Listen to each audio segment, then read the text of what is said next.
ایک گرم ہفتہ صبح میں تیار ہو کر جب تھانے پہنچا تو مجھے بتایا گیا کہ بڑی نہر میں سے کسی جوان لڑکی کی لاش ملی ہے۔ یہ خبر سنتے ہی میں نے اطلاع دینے والے کو اپنے کمرے میں بلا لیا۔ وہ اسی علاقے کا رہنے والا ایک غریب مشیرہ تھا۔ اس کا نام رحمو معلوم ہوا۔ رحمو کی عمر 60 سال کے قریب تھی۔ رنگ گندمی، جسم متناسب اور قد درمیانہ۔ مجموعی طور پر وہ سٹکی منہ بولتی تصویر تھا۔ نامعلوم دوشیزہ اسی رحمو مشیرے کے جال میں آ کر پھنسی تھی۔ رحمو سے 5 منٹ کی اہم اور مختصر گفتگو کے نتیجے میں مجھے معلوم ہوا کہ وہ مچھلیاں پکڑنے کے لیے رات کو نہر کے ایک مخصوص حصے میں جال ڈال آتا تھا اور صبح جا کر شکار کرتا۔ گزشتہ رات بھی وہ حسب معمول جال کو سیٹ کر کے گھر آ گیا تھا، لیکن آج صبح وہ نہر کے اس مخصوص حصے کا معائنہ کرنے کے لیے وہاں پہنچا تو اسے حیرت کا جھٹکا لگا۔ جال میں مچھلیوں کی بجائے ایک جوان اور خوبرو دوشیزہ پھنسی ہوئی نظر آئی، اور اب وہ اس واقعے کی اطلاع دینے تھانے آیا تھا۔ میں نے رحمو کی بات پوری توجہ سے سنی اور واقعے کا جائزہ لینے کے لیے حوالدار حق نواز کے ساتھ بڑی نہر کی جانب روانہ ہو گیا۔ ان دنوں میں موضوع نوشاہی کے تھانے میں تعینات تھا۔ نوشاہی ایک چھوٹا سا قصبہ تھا اور وہاں کی ضروریات کے مطابق کم و بیش ہر شے ادھر ہی مل جاتی تھی۔ بڑی نہر قصبے کی شمالی جانب پہلو سے گزرتی تھی۔ ہم پیدل چلتے ہوئے تھوڑی ہی دیر میں جائے وقوع پر پہنچ گئے۔ اب وہاں 9 درجن کے قریب افراد بھی جمع ہو چکے تھے۔ جیسے جیسے لوگوں کو اس واقعے کی اطلاع مل رہی تھی، وہ جائے وقوع کا رخ کر رہے تھے۔ ہم رحمو کی رہنمائی میں نہر کے پل پر پہنچ کر نیچے کو اترنے لگے۔ اس نے مچھلی کا شکار کرنے والے جال پل کے نزدیک نہر کے کنارے پر ڈال رکھا تھا۔ مذکورہ بڑی نہر مشرق سے مغرب کی سمت رواں دواں تھی۔ پانی کے حوالے سے اسے بھری ہوئی کہا جا سکتا تھا، اور یہ نہر کا وہ کنارہ تھا جدھر سے پانی آ رہا تھا، یعنی رحمو نے مچھلیوں کو پل کے نیچے سے گزرنے سے پہلے ہی پکڑنے کا منصوبہ بنا رکھا تھا۔ مجھے مچھلیوں اور ماہی گیر کے بارے میں زیادہ معلومات تو نہیں تھی، لہٰذا رحمو سے بڑی تفصیل سے مجھے اس بارے میں بتا رہا تھا۔ میں نے اس کی بات سننے کے دوران لاش کا معائنہ شروع کر دیا۔ وہ بد نصیب دوشیزہ جال میں بری طرح الجھی ہوئی تھی۔ یہ حال اس کا شاید جال کھینچنے کے سبب ہوا تھا۔ رحمو نے درجنوں مچھلیوں کی امید میں بڑے ماہرانہ انداز میں جال کو کھینچا ہوگا۔ اس کی نگاہ ایک بڑی سی انسانی مچھلی پر پڑی ہوگی تو ظاہر ہے اسے ذہنی دھچکا تو لگا ہوگا۔ میں نے رحمو کی مدد سے اس جوان دوشیزہ کی لاش کو جال میں سے نکال کر نہر کے کنارے زمین پر ڈال دیا۔ ایک خاص زاویہ ہونے کے باعث نہر کے اس حصے تک دھوپ کی رسائی حاصل نہیں ہو پائی تھی۔ اس بچاؤ میں غالب ہاتھ ان بلند درختوں کے سائے کا بھی تھا جو نہر کے کنارے پر استادہ تھے۔ ویسے جس تیزی سے دھوپ پھیل رہی تھی، اسے دیکھتے ہوئے اندازہ لگایا جا سکتا تھا کہ زیادہ سے زیادہ آدھا گھنٹے میں نہر کا وہ حصہ بھی محفوظ نہیں رہے گا، لہٰذا اسے پہلے ہی مجھے اپنا کام مکمل کرنا تھا۔ میں دوشیزہ کی لاش کے ساتھ مصروف ہو گیا۔ میں بار بار اس نامعلوم لڑکی کے لیے لاش کا لفظ استعمال کر رہا ہوں۔ اس کا سبب یہ ہے کہ اس پر نگاہ پڑتے ہی مجھے اندازہ ہو گیا تھا کہ اسے زندوں میں شمار کرنا حماقت ہوگی۔ بعد ازاں میرا یہ اندازہ 100% درست ثابت ہوا۔ واقعی جال کی گرفت میں آنے سے قبل ہی وہ لڑکی زندگی کی قید سے آزاد ہو چکی تھی۔ اس نامعلوم دوشیزہ کی عمر 20 اور 22 کے درمیان رہی ہوگی، قد متناسب اور جسم بھرا بھرا۔ وہ ایک گوری چٹی لڑکی نظر آتی تھی۔ اس میں کسی شک و شبے کی گنجائش نہیں تھی کہ وہ ایک پرکشش اور حسین و جمیل دوشیزہ تھی، مگر اس وقت اس کی ساری خوبصورتی اور رعنائی کو موت کی بھوکی پیاس گز بھر باہر کو نکلی اور شفاف زبان سمیت اس کو چاٹ گئی۔ مذکورہ دوشیزہ نے پھولدار پرنٹڈ لان کا شلوار سوٹ پہن رکھا تھا۔ وہ دوپٹے اور جوتے سے بے نیاز تھی۔ غالب امکان یہی تھا کہ اس کا دوپٹہ اور جوتے پانی میں گرتے ہی اس سے جدا ہو گئے تھے۔ بادِ نظر میں وہ خودکشی کا معاملہ دکھائی دیتا تھا۔ جب میں نے اکڑو بیٹھ کر بغور اس کی گردن کا معائنہ کیا تو مجھے فوری طور پر اپنے اس فیصلے کو تبدیل کرنا پڑا۔ یہ سوچتے ہی مجھے پورے وجود میں سنسنی دوڑتی ہوئی محسوس ہوئی کہ وہ خودکشی نہیں بلکہ ایک قتل کا کیس تھا۔ مذکورہ دوشیزہ کی گردن پر مجھے واضح طور پر وہاں انسانی انگلیوں کے دباؤ کے نشانات صاف نظر آئے تھے، گویا اس بد نصیب کو گردن گھونٹ کر موت کے گھاٹ اتارا گیا تھا۔ ایک فیصلے پر پہنچنے کے بعد میں اٹھ کر سیدھا کھڑا ہو گیا۔ اس وقت جائے وقوع پر ہونے والے افراد کی تعداد درجن سے آگے بڑھ چکی تھی۔ ان تعداد میں میں نے بچوں وغیرہ کو شمار نہیں کیا تھا، تعداد میں وہ بھی بڑے افراد سے کسی کم نہیں تھے۔ ان سب کا تعلق موضوع نوشائی سے تھا۔ حوالدار حق نواز نے میری ہدایت کے مطابق تماشائیوں کو لاش سے ایک مناسب فاصلے پر روک رکھا تھا۔ میں نے ان میں سے 4 معتبر افراد کو آگے آنے کا اشارہ کیا۔ جب وہ میرے قریب آ گئے تو میں نے اس خوبرو دوشیزہ کی لاش کی جانب اشارہ کرتے ہوئے کہا، کیا تم میں سے کوئی شخص اس حرمہ نصیب کو جانتا ہے؟ یہ بات تو تھی کہ اس لڑکی کو قتل کرنے کے بعد نہر میں پھینکا گیا تھا، لیکن جب تک اس کی شناخت کا مرحلہ مکمل نہ ہو جاتا تفتیش آگے بڑھ ہی نہیں سکتی تھی۔ مجھے توقع تھی کہ موضوع نوشائی کے ان معتبر باسیوں میں سے کوئی نہ کوئی ضرور اس لڑکی کو پہچان لے گا، لیکن ضروری نہیں کہ انسان کی ہر توقع پوری بھی ہو جائے۔ ان افراد نے بغور مردہ لڑکی کے چہرے کا جائزہ لیا اور نفی میں گردن ہلاتے ہوئے ایک کے بعد دیگرے یہی جواب دیا کہ ہم اس لڑکی کو نہیں جانتے۔ میں نے اپنی تسلی کی خاطر ان افراد کو فارغ کر کے مزید 3-4 کو بھی اسی آزمائش سے گزارا، لیکن اس آزمائش کا نتیجہ بھی میری توقع کے برعکس ہی ہوا۔ 15 منٹ کی تفتیش و تفتیش کے بعد یہ بات ثبوت کو پہنچ چکی تھی کہ مشیر رحمو کے جال میں آ کر لگنے والی اس بیچاری دوشیزہ کا موضوع نوشائی سے کوئی تعلق نہیں۔ اب مجھے پہلے یہ بات معلوم کرنا تھی کہ وہ لڑکی کون تھی اور کہاں سے یہاں پہنچی تھی۔ جب تک اس کی شناخت نہ معلوم ہوتی قتل والے معاملے کی تفتیش ممکن ہی نہیں تھی، لیکن اس سے بھی پیشتر مجھے ایک ضروری کام نپٹانا تھا۔ بلند و بالا درختوں کا سایہ پل کے اس مخصوص حصے سے رخصت ہو کر کہیں اور چلا گیا تھا۔ چلبلاتی تیز دھوپ نے وہاں رکنا محال کر دیا تھا۔ موسم اس بات کی اجازت ہی نہیں دیتا تھا کہ لڑکی کی لاش کو ایسے ہی چھوڑ کر میں اس کے شناختی معاملات میں الجھا رہتا، لہذا لمحاتی سوچ بچار کے بعد میں نے اس لاش کو پوسٹ مارٹم کے لیے سرکاری اسپتال بھجوا دیا۔ وقوع کا نقشہ میں تیار کر چکا تھا۔ لاش کو اسپتال بھجوانے کے بعد میں موقع پر موجود لوگوں کے بیانات لینے لگا۔ اس کام کے لیے میں نے درختوں کے نیچے ڈیرا ڈال لیا تھا۔ آدھے گھنٹے کی پوچھ تاچھ کے بعد بھی جب کوئی مثبت اور حوصلہ افزا نتیجہ سامنے نہ آیا تو میں حوالدار کے ساتھ واپس تھانے آ گیا۔ ان دنوں میں جس تھانے میں تعینات تھا وہاں بدقسمتی سے نفری بہت ہی کم تھی۔ ایک کانسٹیبل کے علاوہ ایک حوالدار حق نواز اور 4 کانسٹیبل اور تھے۔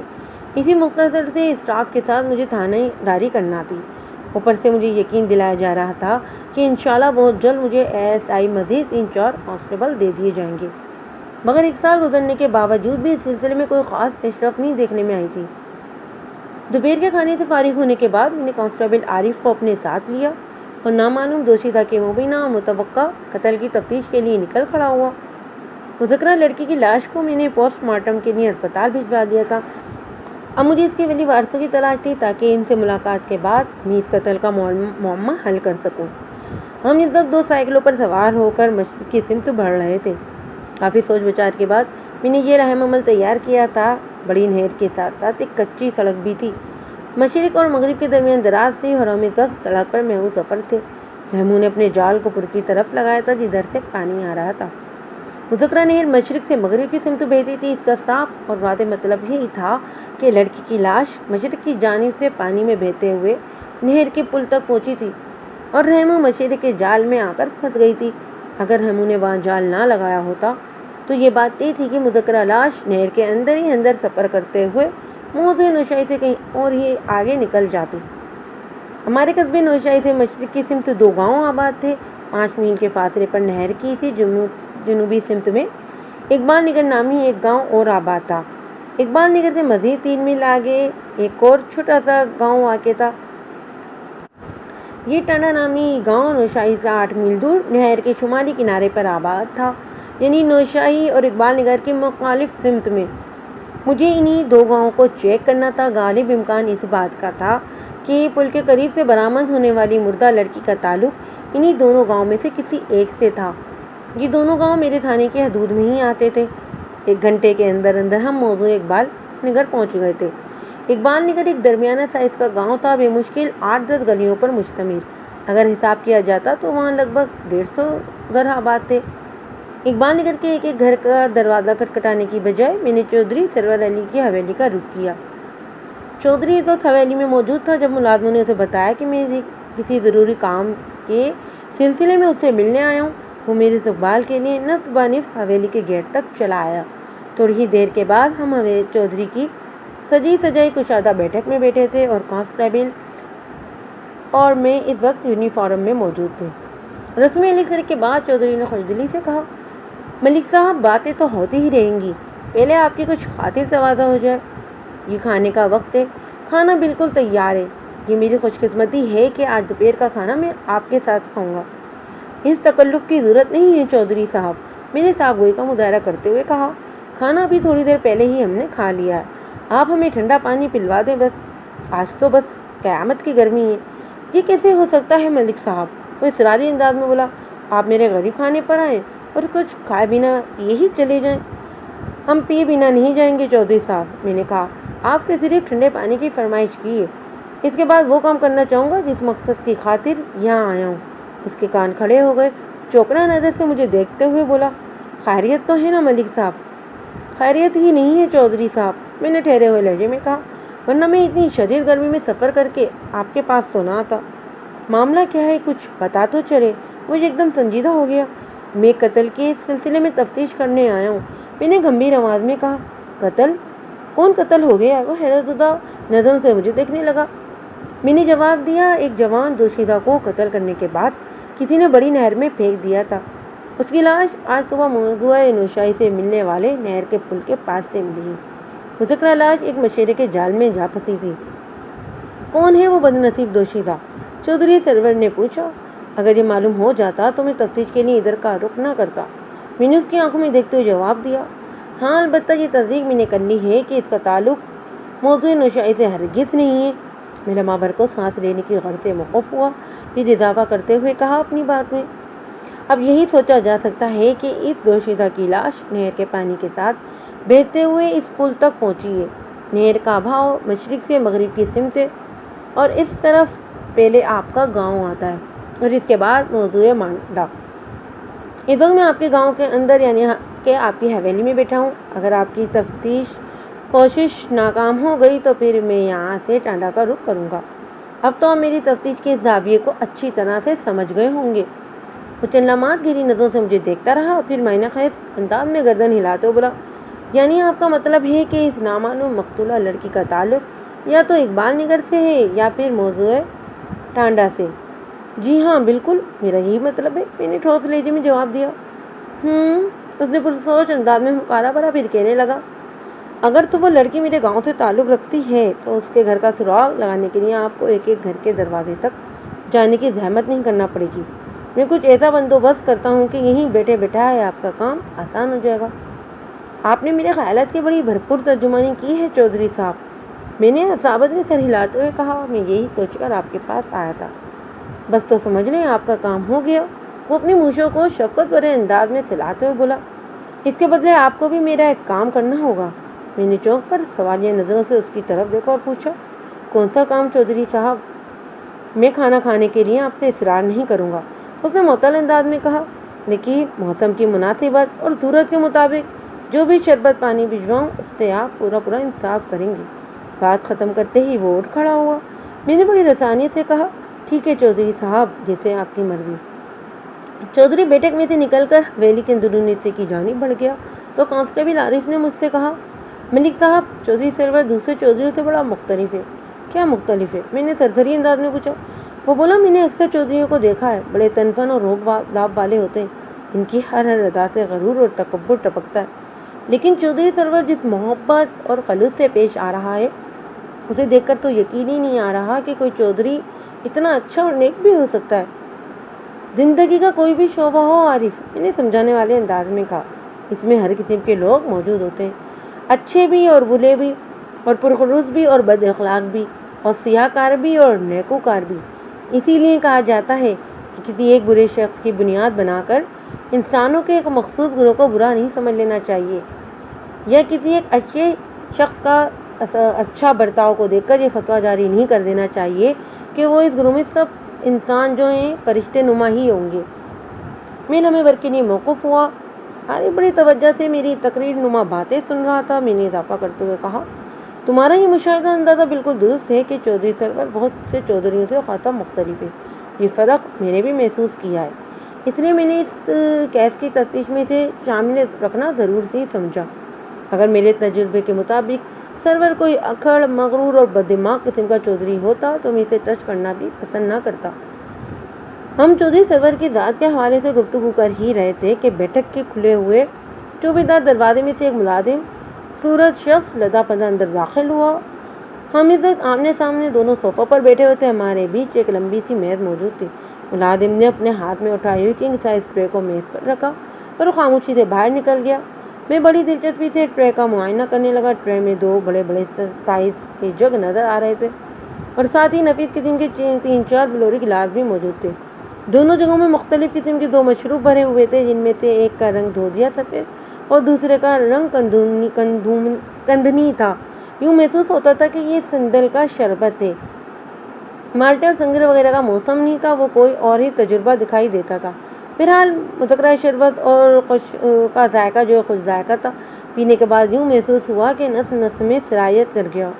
دونوں جگ بری طرح بھرے ہوئے تھے۔ 2 افراد کی تواضع کے لیے 4 گلاس کی حقیقت کوئی سمجھ میں نہ آنے والی بات تھی۔ گویا وہ ہم دونوں کو وہ مشروب 2 مختلف گلاسوں میں پینا تھے۔ میں نے ٹرے کی جانب ہاتھ بڑھاتے ہوئے کانسٹیبل عارف سے کہا، شروع ہو جاؤ جوان، کسی تکلف کی ضرورت نہیں، آج بہت ہی قیامت کی گرمی ہے۔ چودھری سرور نے گرمی کا بہترین توڑ پیش کیا ہے۔ عارف نے کندنی مشروب کو اپنے لیے گلاس میں بھرا، جبکہ میں نے دھودیا شربت سے پیاس بجھانے کی ابتدا کی۔ ایک گھونٹ میں لیتے ہی اندازہ ہو گیا کہ وہ عمدہ قسم کی ٹھنڈائی ہے۔ ہم دونوں چودھری کی تواضع کا لطف اٹھاتے ہوئے نامعلوم مقتولہ دوشیزہ کے بارے میں گفتگو کرنے لگے۔ اس کے ساتھ ہی چودھری سرور بھی زیر بحث رہا۔ عارف کو یہ تفتیش تھی کہ وہ اس کیس میں کس طرح ہماری مدد کرے گا۔ اس سوال کا جواب مجھے بھی معلوم نہیں تھا، لہٰذا میں نے کانسٹیبل سے کہہ دیا، دیکھتے ہیں وہ کیا کر کے آتا ہے۔ گیا تو بڑے جوش میں۔ کچھ دیر بعد چودھری واپس آ گیا اور بیٹھک میں قدم رکھتے ہی اس نے اعلانیہ انداز میں کہا، میں نے اچھی طرح معلوم کر لیا ہے ملک صاحب، آپ کو جس لڑکی کی لاش ملی ہے اس کا ہمارے گاؤں اقبال نگر سے کوئی تعلق نہیں۔ آپ یہ بات اتنے وثوق سے کس طرح کہہ سکتے ہیں؟ میں نے حیرت سے اس کی طرف دیکھا۔ جواب دینے سے پہلے اس نے چوبی میز کی طرف دیکھا، پھر اس کی نگاہیں وہیں جم کر رہ گئیں۔ ایک لمحے کی خاموشی کے بعد اس نے شکایتی لہجے میں کہا، ملک صاحب، آپ نے میرا کام ٹھیک طور پر نہیں کیا۔ مجھے یہ سمجھنے میں ذرا دقت محسوس نہیں ہوئی کہ اس کا شکوہ بھرا اشارہ دونوں جگہوں میں بچے ہوئے مشروب کی جانب تھا۔ میں نے ٹھہرے ہوئے لہجے میں اس کی شکایت دور کی، چودھری صاحب، ہم نے اپنی گنجائش اور ضرورت سے زیادہ پیا ہے، اگر اور پیا جاتا تو یہ دونوں جگ خالی نظر آتے۔ چلیے کوئی بات نہیں، میں نے موضوع کو پلٹے اور اس کا دل رکھنے کی خاطر کہہ دیا، تھوڑی دیر بعد ہم ایک اور گلاس لے لیں گے۔ وہ منقیز انداز میں سر کو حساباتی جشن دینے لگا۔ میں نے اسے واپس اصل موضوع کی طرف لاتے ہوئے کہا، چودھری صاحب، آپ نے ابھی تک میرے سوال کا جواب نہیں دیا۔ وہ ایک سمجھدار اور حاضر دماغ چودھری تھا، مجھے اپنے سوال کو دہرانے کی ضرورت پیش نہیں آئی۔ اسے بخوبی اندازہ تھا میں نے اس سے کیا پوچھا ہے۔ میری جانب متوجہ ہوتے ہوئے اس نے جواب دیا، میں آپ کے پاس سے اٹھ کر اندر گیا تھا اور اپنے خاص آدمیوں کو اس مشن پر روانہ کر دیا کہ وہ پورے گاؤں کے سروے کر کے مجھے بتائیں کہ کس گھر کی کوئی جوان دوشیزہ یا کوئی عورت غیر حاضر ہے یا غائب تو نہیں۔ وہ لمحے بھر کو موقف ہوا، پھر اضافہ کرتے ہوئے بتانے لگا، اپنے آدمیوں کو بھیجنے کے بعد میں دوپہر کے کھانے میں مصروف ہو گیا۔ ہمارا گاؤں کوئی زیادہ بڑا تو ہے نہیں، 8-10 گلیوں کا سروے کرنے میں زیادہ اسے دیر نہیں لگی۔ جتنی دیر میں کھانے سے فارغ ہوتا وہ کام ختم کر کے واپس آ گئے۔ انہوں نے مجھے رپورٹ دی، اقبال نگر نامی کوئی لڑکی یا عورت اپنے گھر سے غیر حاضر نہیں۔ میں نے اسی بنا پر کہا کہ آپ کو جس دوشیزہ کی لاش ملی ہے اس کا ہمارے گاؤں سے کوئی تعلق نہیں، بس اتنی سی بات ہے۔ میں نے چودھری سرور کو اس واقعے کی تفصیل سناتے ہوئے نامعلوم مقتولہ دوشیزہ کے حلیے، قد اور جسامت کے بارے میں بھی بتایا تھا۔ وہ خاموش ہوا تو میں نے پوچھا، چودھری صاحب، آپ نے اپنے جن بندوں کو سروے کے لیے بھیجا تھا، کیا انہیں مقتولہ کے حلیے اور قد و قامت کے بارے میں بتایا تھا؟ جی ملک صاحب، یہ کام تو میں نے سب سے پہلے کیا تھا، اس نے ترنت جواب دیا۔ میں قدرے مایوس نظر آنے لگا، قدرے تھکے ہوئے پرسوچ انداز میں نے کہا، اس کا مطلب ہے اس کیس کی تفتیش کے لیے مجھے موضوع ٹانڈا کی طرف جانا ہوگا، کیونکہ آپ کے قریب ترین گاؤں تو وہی ہے۔ ٹانڈا کے بعد 15-20 میل آگے کوئی گاؤں دیہات آباد نہیں۔ چودھری نے کچھ سوچتے ہوئے کہا، ملک صاحب، میں نے ابھی تک آپ کو اپنے آدمیوں کی کارکردگی کی آدھی رپورٹ دی ہے۔ آدھی رپورٹ؟ میں نے چونک کر اس کی طرف دیکھا اور حیرت بھرے لہجے میں کہا، میں سمجھا نہیں چودھری صاحب۔ وہ سمجھانے والے انداز میں تفصیل بتانے لگا، میرے آدمیوں نے یہ تو معلوم کر لیا ہے کہ اقبال نگر میں بسنے والی کوئی عورت یا لڑکی اپنے گھر سے غیر حاضر نہیں، اس کے ساتھ وہ ایک انتہائی کام کی عورت کو بھی حویلی لے کر آئے۔ مذکرہ عورت اس کیس کی تفتیش کے سلسلے میں آپ کی بہت مدد کر سکتی ہے۔ میں سیدھا ہو کر بیٹھ گیا، دراری انداز میں اس سے پوچھا، کون ہے وہ مفید عورت؟ اس کا نام ماسی رحمت ہے، چودھری نے بتایا۔ وہ اس گاؤں کی اخلوتی اور دیرینہ دائی ہے، رحمت بی بی عرف ماسی رحمت ہے۔ اس کی عمر لگ بھگ 65 سال ہوگی، لیکن اس کی بنائی لاجواب اور باکمال ہے۔ وہ اس عمر میں بھی بغیر اینک کے بڑی آسانی اور روانی سے قرآن پاک پڑھ لیتی ہے، اس لیے ابھی تک اس نے اپنے فن کو خیر بات نہیں کہا۔ اس کے ہاتھوں میں جیسے کوئی جادو ہے، وہ زچہ کو بھی تکلیف محسوس نہیں ہونے دیتی۔ یہ سب تو ٹھیک ہے چودھری صاحب، میں نے اس کے خاموش ہونے پر بڑی رسانیت سے کہا، لیکن یہ تو بتائیں اپنے فن میں مولا رکھنے والی یہ تجربے کار دائی کا اس کیس کی تفتیش سے کیا تعلق ہو سکتا ہے؟ میں نے ایک لمحے کے توقف سے اضافہ کیا، اس کیس میں زچگی کی تو کوئی گنجائش ہی نہیں۔ ماسی رحمت اس گاؤں کے ہر بچے اور بڑے کی صورت سے واقف ہے۔ وہ اپنی سنجیدگی کو برقرار رکھتے ہوئے بولا، اگر آپ اسے لاش کا چہرہ دکھا دیں گے تو وہ فوراً پہچان لے گی۔ لاش کے منہ دکھائی تو فی الحال ممکن نہیں چودھری صاحب، میں نے ٹھہرے ہوئے لہجے میں کہا۔ شاید آپ کو یاد نہیں رہا، میں نے بتایا تھا کہ نامعلوم مقتولہ دوشیزہ کی لاش کو میں نے پوسٹ مارٹم کے لیے اسپتال بھجوا دیا۔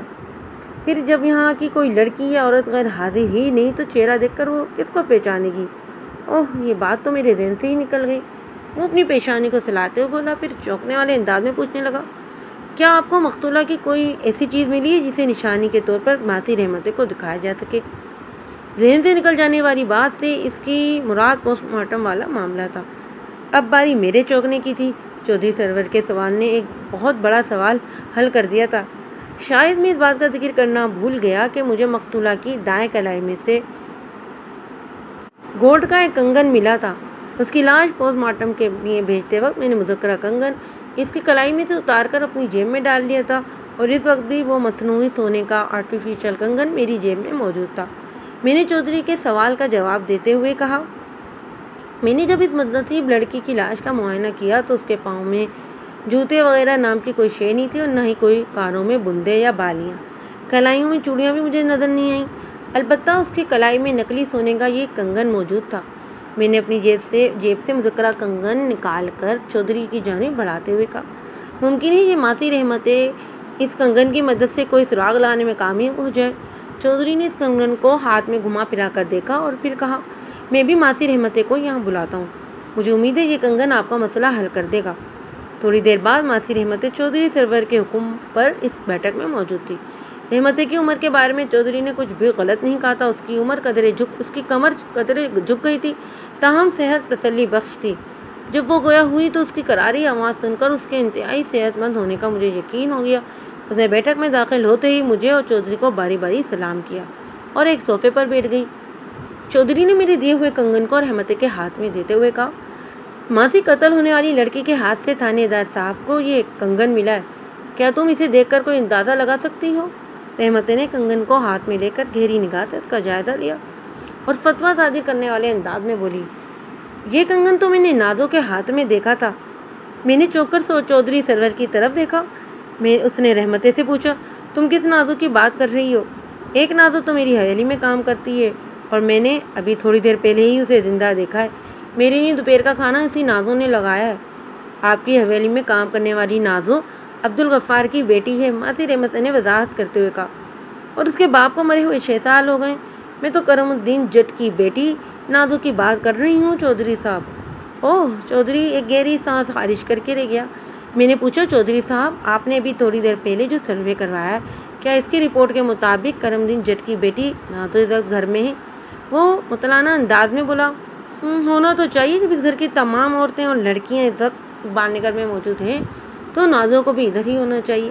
ماسی رحمت نے کہا، تھانے دار صاحب، کیا آپ مجھے لاش کی ایک جھلک دکھا سکتے ہیں؟ کل شام سے پہلے تو یہ ممکن ہی نہیں، میں نے سپاٹ انداز میں کہا۔ چودھری صاحب نے تمہیں بتایا نہیں کہ نامعلوم لڑکی کی لاش پوسٹ مارٹم کے لیے اسپتال بھجوائی جا چکی ہے؟ اوہ، پوسٹ مارٹم، چیڑ پھاڑ! اس نے بڑی ناگواری سے یہ الفاظ دہرائے، پھر خفیہ آمیز انداز میں بڑبڑائی، ایک تو پولیس پوسٹ مارٹم کو بہت جلدی ہوتی ہے۔ میں نے اس کی اس نامعقول بڑبڑاہٹ کا جواب دیتے ہوئے قدرے تک لہجے میں کہا، پولیس کو ہر اس کام کی جلدی بھی ہونا چاہیے جو ناگزیر اور اشد ضروری ہو۔ میں نے اس لمحے بھر کو رک کر ماسی رحمت کے چہرے کا جائزہ لیا، پھر اپنی بات کو آگے بڑھاتے ہوئے کہا، اس نامعلوم دوشیزہ کی لاش موضع نوشہ کی حدود سے مجھے ملی تھی۔ میں نے وہاں کے معتبر لوگوں سے لاش کی شناخت کروانے کی بھرپور کوشش کی، لیکن کسی نے بھی اس کے وہاں کے رہائشی ہونے کی تصدیق نہیں کی۔ اگر میں اسے پوسٹ مارٹم کے لیے اسپتال نہ بھجواتا تو موسم کی شدت کے باعث لاش کا برا اثر ہو جاتا۔ وہ نہر کے پانی میں تو محفوظ رہی تھی، لیکن باہر نکلنے کے بعد اگر اسے مناسب طریقے سے محفوظ نہ کیا جاتا تو وہ 2-3 گھنٹوں میں سے ہی اس کے اندر سے بدبو کے بھپکے اٹھنے لگتے۔ مجھے نہیں معلوم لاش کے وارثوں کو تلاش کرنے میں مجھے کتنا وقت لگے گا۔ یہ 2-4 گھنٹے بھی ہو سکتے ہیں اور 2-4 ماہ بھی، اور اس سے زیادہ بھی۔ لہذا لڑکی کی لاش کو سرکاری اسپتال بھجوانا بہت ضروری تھا۔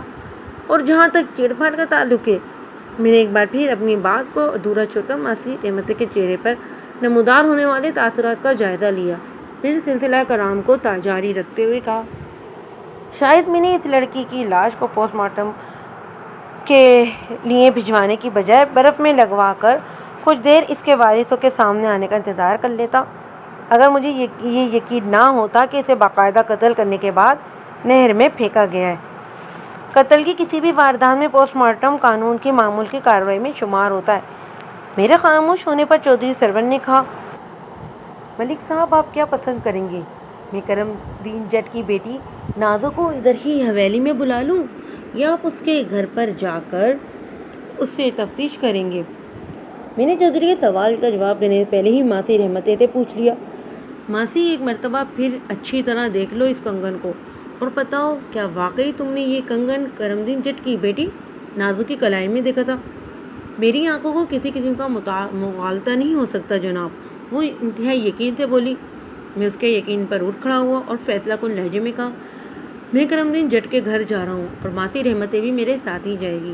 ٹھیک ہے، چودھری نے تائیدی انداز میں گردن ہلائی اور بولا، اس کیس میں بھی بہت دلچسپی محسوس کر رہا ہوں۔ ادھر سے جو بھی نتیجہ سامنے ہے، تھانے جاتے ہوئے مجھے ضرور آگاہ کریں آپ۔ میں نے چودھری سرور کی فرمائش پوری کرنے کا وعدہ کیا اور اس کی حویلی سے نکل آیا۔ اس وقت سپیر کے آخری مراحل چل رہے تھے۔ دوپہر ڈھلے کافی وقت گزر چکا تھا، لیکن ابھی تک گرمی کی تیزی اور تندی میں کمی واقع نہیں ہوئی تھی۔ یوں محسوس ہوتا تھا کہ اس سال سورج زمین والوں سے خصوصی طور پر خفا ہے، وہ اپنی خفگی مٹانے کے لیے ان پر دوزخ جیسی گرمی برسا رہا ہے۔ ہم جب کرم دین جٹ کے دروازے پر پہنچے تو میرا پورا بدن پسینے میں شرابور ہو چکا تھا۔ کچھ دیر پہلے چودھری کی حویلی میں ٹھنڈائی اور دوسرے کچھ ذائقہ مشروب سے ہم نے جو لطف اور راحت اٹھائی تھی، اس کا کوئی نام و نشان باقی نہیں رہا تھا۔ کانسٹیبل عارف کی دستک کے جواب میں ایک ادیڑ عمر عورت نے دروازہ کھولا اور اپنے سامنے پولیس والوں کو وردی میں کھڑے دیکھ کر گھبرا گئی۔ میں نے محسوس کیا کہ اگر میں نے فوری مداخلت نہ کی تو وہ دروازہ بند کر دے گی۔ میں نے اپنی ٹانگ کو دروازے میں پھنسانے ہی والا تھا کہ ماسی رحمت نے گویا مسئلہ ہی حل کر دیا۔ نہیں صادقہ، فکر والی کوئی بات نہیں، اپنی مذکرہ ادیڑ عمر عورت کو مخاطب کرتے ہوئے کہا، تھانے دار صاحب ایک چھوٹی سی بات کے لیے تفتیش کے لیے آئے، کیا تیری کڑی نازو گھر میں ہی ہے؟ اس سے پہلے کہ صادقہ نامی عورت ماسی رحمت کے سوال کا جواب دیتی، گھر کے اندرونی حصے میں سے ایک نسوانی آواز بلند ہوئی، اماں باہر کون آیا ہے؟ صادقہ کے چہرے پر ابھرنے والے تاثرات نے مجھے فوراً سے پیشتر بتا دیا کہ اندر نظر آنے والی وہ لڑکی یقیناً نازو ہوگی۔ صادقہ نے بیٹی کے سوال کا جواب دینے کی بجائے الجھن زدہ نظروں سے باری باری ہم تینوں کو دیکھا، پھر اس کی نگاہ ماسی رحمت پر ٹک گئی۔ خیر تو ہے نا ماسی؟ اس نے تفتیش بھرے انداز میں رحمت سے پوچھا۔ سمجھو خیر ہی خیر ہے، ماسی رحمت نے ہاتھ کو ایک مخصوص انداز میں حرکت دیتے ہوئے کہا۔ میں نے اندر سے نازو کی آواز سن لی ہے، اس کا مطلب ہے وہ زندہ ہے۔ ہائے ربا، میں مر جاؤں۔ صادقہ نے ذراری انداز میں اپنے سینے پر ہاتھ مارا۔ میری نازو کو کیا ہونا تھا؟ ماسی یہ تو کیسی باتیں کر رہی ہے؟ میں نے مداخلت ضروری سمجھتے ہوئے براہ راست صادقہ کو مخاطب کیا اور پوچھا، بی بی کیا تمہارے گھر میں کوئی بیٹھنے کی جگہ نہیں ہے؟ ماسی رحمت نے میری بات کو مضبوط کرتے ہوئے کہا، تو دروازہ تو کھول، اندر بیٹھ کر میں تیری ہر بات کا جواب دیتی ہوں، ادھر گلی میں کھڑے کھڑے بات نہیں ہو سکتی۔ تھوڑے سے تعجب اور تامل کے بعد صادقہ ہمیں اپنے گھر کے اندر لے گئی اور لے جا کر بیٹھک میں بٹھا دیا۔ وہ خود بھی ہمارے ساتھ ہی ایک موڑے پر بیٹھ گئی۔ میں اور کانسٹیبل در بچھی چارپائی پر بیٹھ گئے۔ ماسی رحمت صادقہ کے سامنے ایک دوسرے موڑے پر براجمان ہو گئی۔ نازو کا باپ کرم دین جٹ اس وقت گھر میں موجود نہیں تھا۔ صادقہ کی زبانی معلوم ہوا کہ وہ اپنے کھیتوں پر گیا ہوا ہے۔ اس گھر میں وہ تینوں ہی رہتے تھے، یعنی کرم دین جٹ، اس کی بیوی صادقہ اور ان کی بیٹی نازو۔ صادقہ باری باری ہم سب کو الجھن زدہ اور وحشت بھری نظروں سے دیکھ رہی تھی۔ میں نے روئے خان ماسی رحمت کی جانب پھیرتے ہوئے پوچھا، ماسی میں بات شروع کروں یا تم پہلے بولو گی؟ بات تو آپ ہی شروع کریں گے تھانے دار صاحب، رحمت نے جواب دیا، لیکن اس سے پہلے میں صادقہ سے اتنا ضرور کہوں گی کہ کوئی لسی پانی کا بندوبست کرے، گرمی اتنی زیادہ ہے کہ یہاں آتے آتے ہی چی بول گئی ہے۔ صادقہ کی الجھن اپنی جگہ برقرار تھی۔ اس نے مختصر انداز میں پوچھا، ماسی تم نے میری نازو کے زندہ ہونے کی بات کی تھی، یہ کیا چکر ہے؟ اس بات سے کیا مطلب تھا تمہارا؟ میں نے صادقہ کو زیادہ الجھانا مناسب نہ سمجھا اور ٹھہرے ہوئے لہجے میں کہا، بیوی بات دراصل یہ ہے کہ مجھے آج صبح اپنے علاقے میں نہر کے پل کے قریب ایک جوان لڑکی کی لاش ملی ہے۔ مجھے یقین ہے کہ اس بد نصیب کو قتل کرنے کے بعد نہر میں پھینکا گیا تھا۔ میں اسی سلسلے میں تفتیش کرنے موضوع نوشائی سے یہاں پہنچا ہوں۔ میں لمحہ بھر کو سانس لینے کی غرض سے موقف ہوا، پھر اپنی بات پوری کرتے ہوئے کہا، میں نے جس مقتولہ دوشیزہ کا ذکر کیا ہے اس کی ایک کلائی میں نکلی سونے کا کنگن دیکھا تھا۔ ماسی رحمت کا دعویٰ ہے کہ وہ کنگن اس نے تمہاری بیٹی نازو کے ہاتھ میں دیکھا تھا۔ تم اپنی بیٹی کو یہاں بلاؤ تاکہ میں اس سے پوچھ گچھ کر سکوں۔ میں بظاہر صادقہ سے بات کر رہا تھا، لیکن میرے تمام تر ظاہر اور خفیہ آواز اس وقت بری طرح بیدار تھے۔ انہی میں سے ایک حس نے مجھے بتایا کہ کوئی چھپ کر ہماری باتیں سن رہا ہے۔ ایسا محسوس ہوتے ہی بے ساختہ میری نگاہ بیٹھک کے اندرونی دروازے کی سمت گئی۔ اس کے ساتھ ہی میرے ذہن میں یہ خیال پیدا ہوا، اس دروازے کے پیچھے یقیناً نازو کان لگائے کھڑی ہماری باتیں سن رہی ہے۔ میں نے کھنگا کر گلا صاف کرتے ہوئے کانسٹیبل سے کہا، عارف ذرا دیکھنا ادھر دروازے کے پیچھے کون چھپا کھڑا ہے۔ اس لمحے اس قسم کی پراسرار آوازیں پیدا ہوئی جیسے جلدی میں کسی نے وہاں سے ہٹنے کی کوشش کی ہو۔ کانسٹیبل کے حرکت میں آنے سے پہلے ہی صادقہ اٹھ کھڑی ہوئی اور اندرونی دروازے کی جانب قدم بڑھاتے ہوئے بڑبڑائی، میں دیکھتی ہوں اور لسی پانی کو بھول نہیں جانا۔ ماسی رحمت نے یاد دہانی کروانے والے انداز میں کہا، پیاز اور گرمی نے تو برا حال کر رکھا ہے۔ میں نے تاکیدی انداز میں کہا، صادقہ بھی لسی پانی کا بندوبست بعد میں کرتی رہنا، پہلے تم اپنی بیٹی نازو کو میرے پاس بھیج دو تاکہ میں تفتیش کام کا آغاز کر سکوں۔ صادقہ کو جواب دیے بغیر بیٹھک کے دروازے سے نکلی اور گھر کے اندرونی حصے میں غائب ہو گئی۔ 10 منٹ بعد وہ نازو اور لسی کے ساتھ واپس آ گئی۔ میں لسی پر سے نظر ہٹا کر تنقیدی انداز سے نازو کا جائزہ لینے لگا۔ اس کی عمر لگ بھگ 18 سال رہی ہوگی۔ رنگت سانولی تھی، وہ بستہ قامت ایک دھان پانسی لڑکی تھی۔ اپنی ماں کے اشارے پر وہ ایک موڑا سنبھال کر بیٹھ گئی۔ صادقہ ہم سب کے لیے پیتل کے گلاسوں میں لسی ڈالنے لگی تو میں نازو کی جانب متوجہ ہو گیا۔ اس دوران میں نے مقتولہ دوشیزہ کی لاش کی کلائی سے حاصل ہونے والا مصنوعی سونے کا کنگن جیب سے نکال لیا تھا۔ میں نے مذکرہ کنگن نازو کو دکھاتے ہوئے پوچھا، اس کنگن کو پہچانتی ہو؟ یہ آپ کو کہاں سے ملا؟ وہ جانی انداز میں بولی۔ میں نے اس کی آنکھوں میں جھانکتے ہوئے کہا، سارا قصہ تم نے دروازے کے پیچھے چھپ کر سن تو لیا ہے، اس کے باوجود بھی پوچھ رہی ہو؟